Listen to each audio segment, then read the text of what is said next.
Então vamos lá, quarto ano, vamos para o nosso segundo vídeo sobre o novo conteúdo, né? Dando continuidade ao nosso estudo, aos nossos estudos.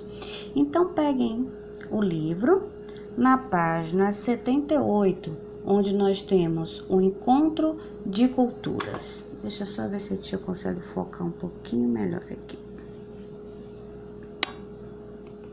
Opa, aproximou muito. Tá bom.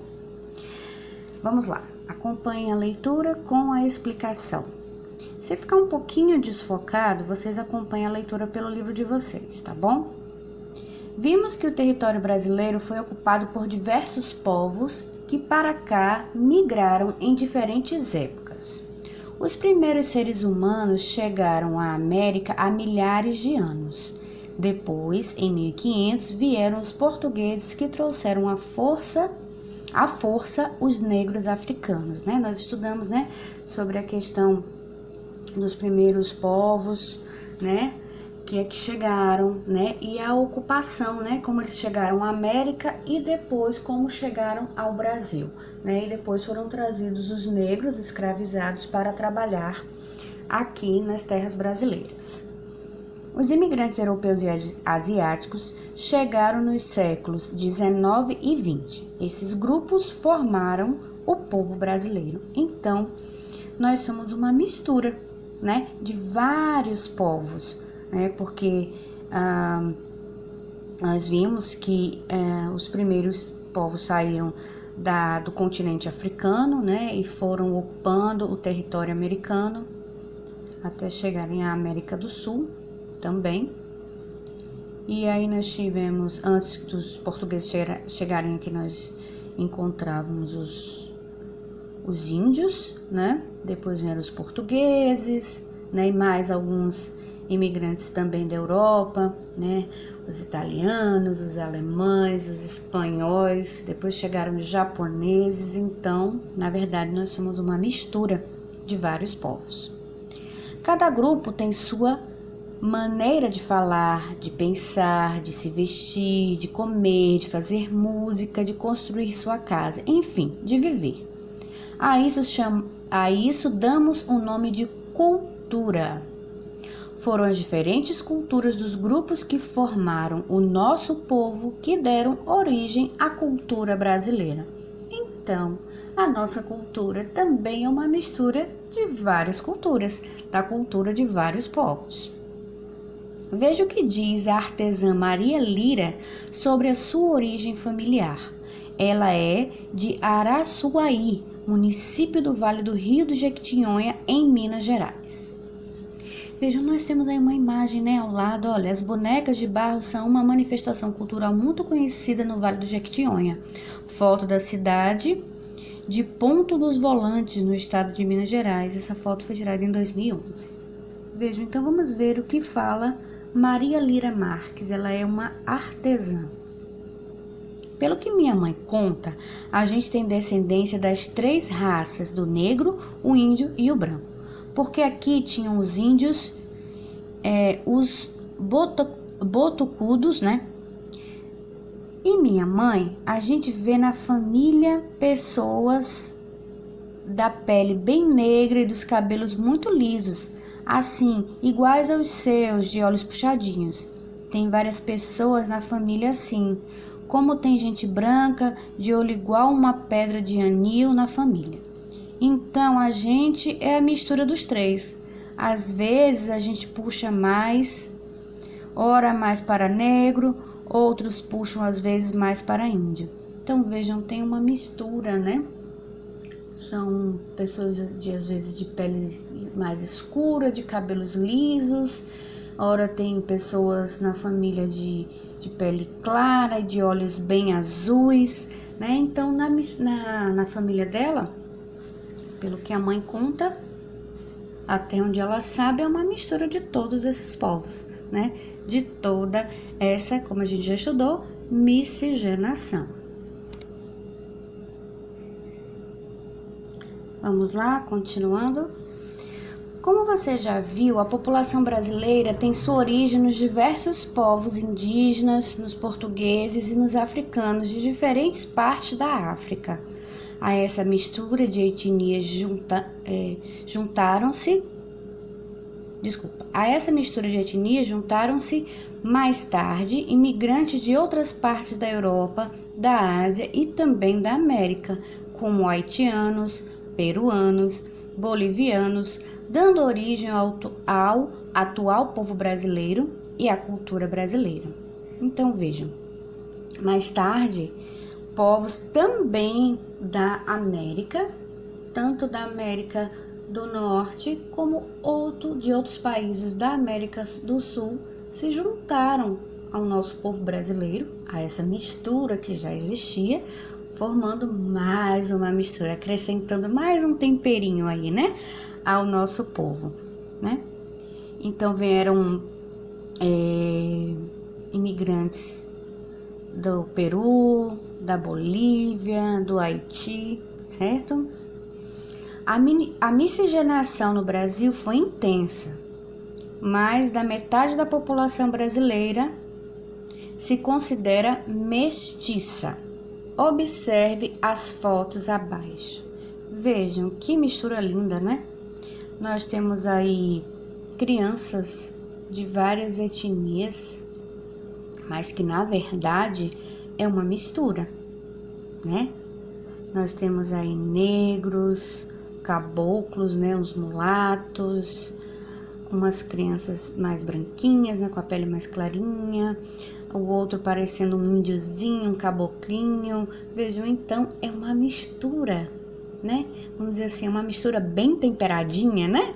De vários povos, né? Formando assim o povo brasileiro. Pessoas de todas as origens contribuíram para enriquecer o idioma, a religião, as artes plásticas, a música, o teatro, a literatura, a alimentação, o vestuário, a arquitetura, entre outros aspectos da cultura brasileira.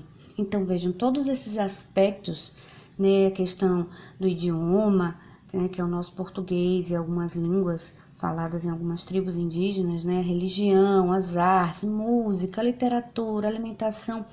Isso é uma cultura. Nós dizemos que isso também é cultura, faz parte da cultura brasileira e é uma mistura de todos esses povos.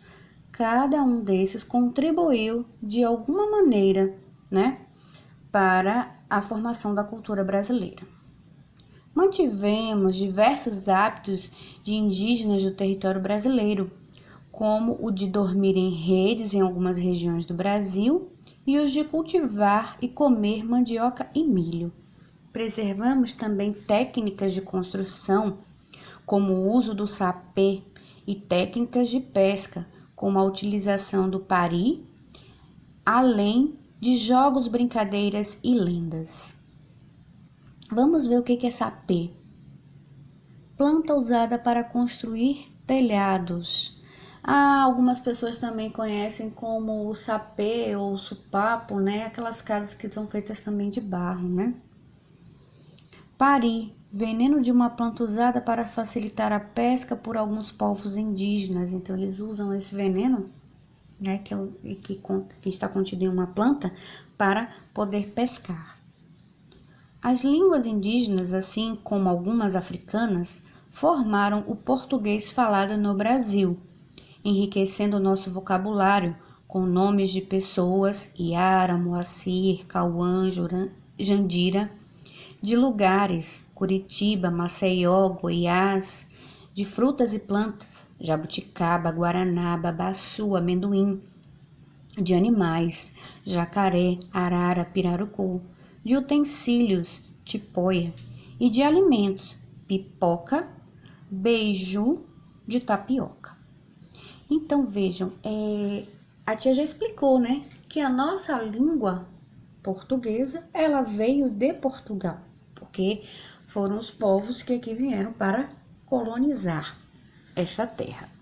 Mas o nosso português é diferente do português de Portugal. Vejam por quê. Porque nós já recebemos, né, muitas palavras, né, do vocabulário, por exemplo, indígena. também do vocabulário africano, né? Então, até o nosso idioma, até a nossa língua, ela é uma mistura também, né? Nós recebemos muito de outros povos, né? De outras culturas. Foram muitas também as contribuições trazidas pelos africanos para a cultura brasileira. Inúmeras técnicas e vários produtos utilizados na construção de edificações no período colonial vieram da África. Afinal, em muitas partes do Brasil eram os africanos escravizados que erguiam as casas e edificações. Como você viu na seção pesquisa da página 58, a metalurgia era uma das técnicas que diversos povos africanos dominavam. Então vejam, até na questão da construção, muitas técnicas de construção vieram, né, de outros povos, por exemplo, dos negros da África, né, porque quando eles vieram para cá, né, que trabalhavam como escravos, além do trabalho, né, na lavoura, eles também construíam, trabalhavam nas edificações, nas construções. E também eles dominavam técnicas de metalurgia, de trabalhar com o metal, certo? De transformar o metal.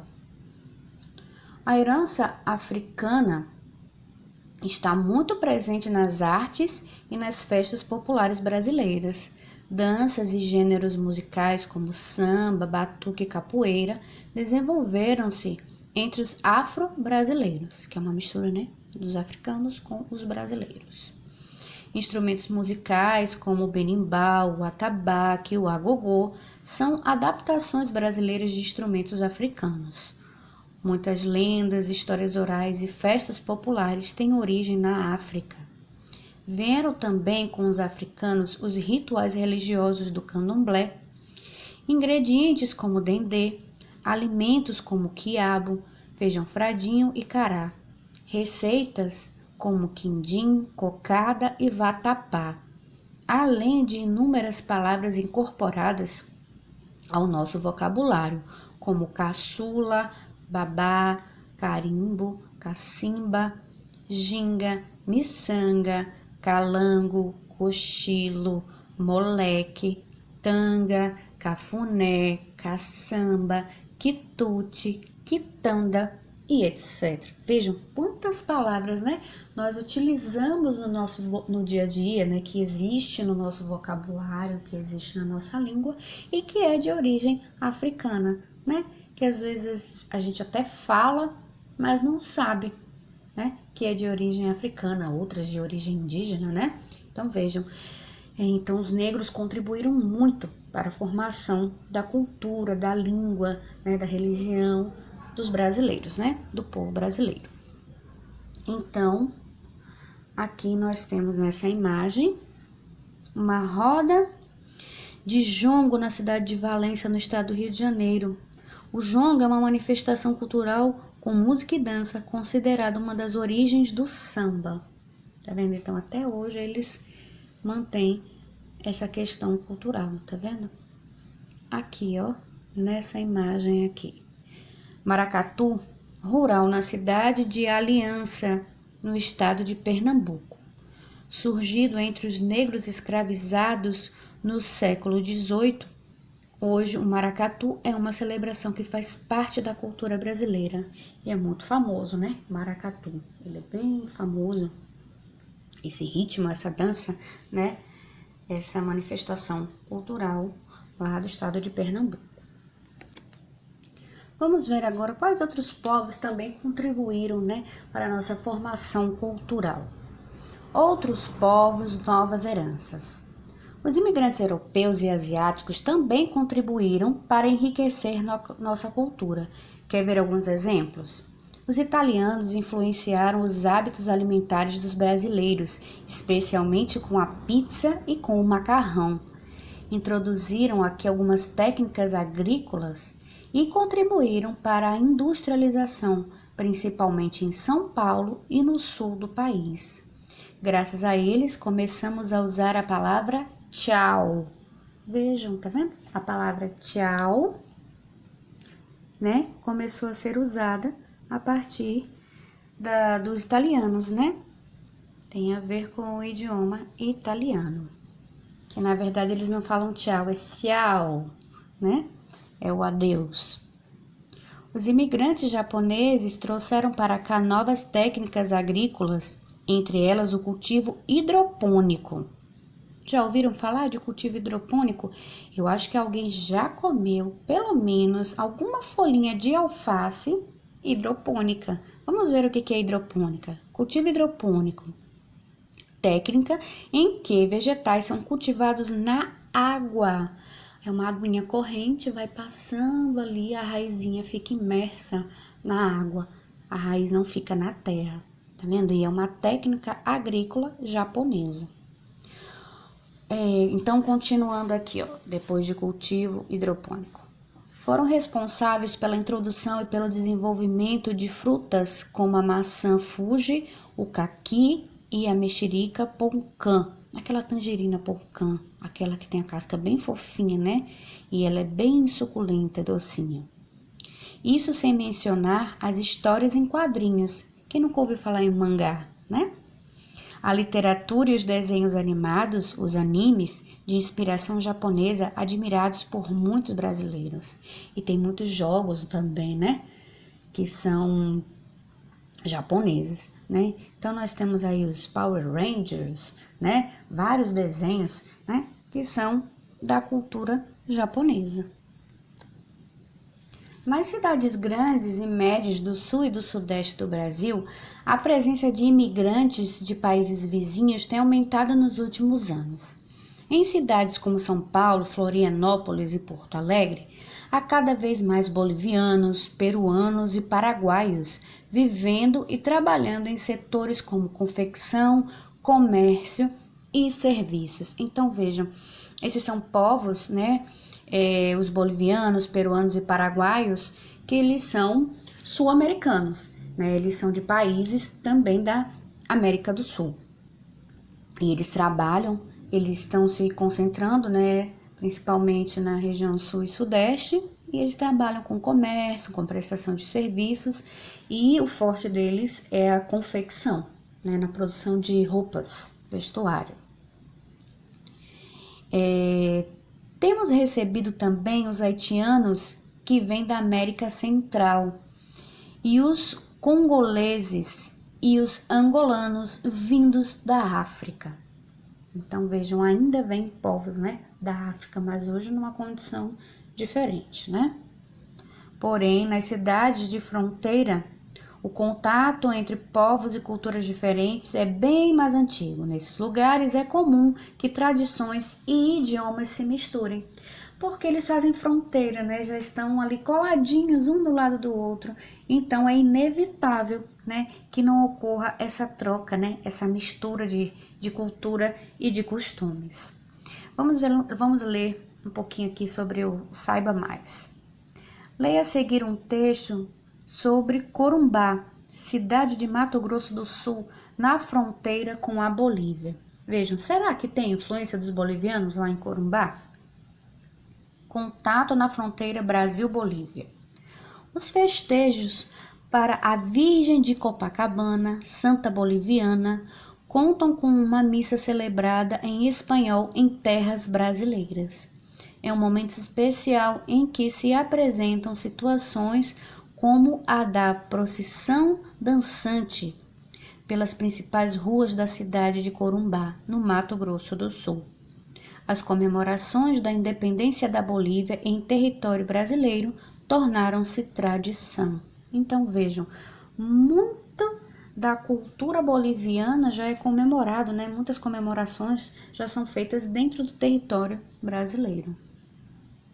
Em uma pastelaria da Feira Brasbol, Feira Brasil-Bolívia, a funcionária brasileira, ao atender uma família boliviana que pede jungo de canha e pastel de queso. Ixi, meu espanhol será que tá bom? Responde: o caldo de cana e o pastel custam R$6. Então, ela já entende a língua, né? Ela já entende o espanhol. Percebe-se que a funcionária compreende espanhol, mas responde em português. Então, acredita-se que também eles entendam o português, né? Por esse grande contato, né? Porque eles já convivem ali todos juntos, como nós dizemos, né? Juntos e misturados, né? Então, eles já se entendem, eles já conhecem, um conhece a língua do outro, né? Então, vejam, é interessante, né? Essa questão das misturas, né? Da troca de cultura, das sabedorias, né? Isso é muito importante para a formação da cultura, seja da cultura brasileira ou de qualquer outra região de outro país, né? Isso é muito importante. E muito interessante também. Então, aqui encerramos a aula de hoje, tá bom? A atividade que vocês irão fazer vai ficar lá na agenda, a tia vai deixar lá explicadinho e faremos a correção na próxima aula, assim que retornarmos do recesso, tá bom? Fiquem todos bem, um grande beijo e até a próxima.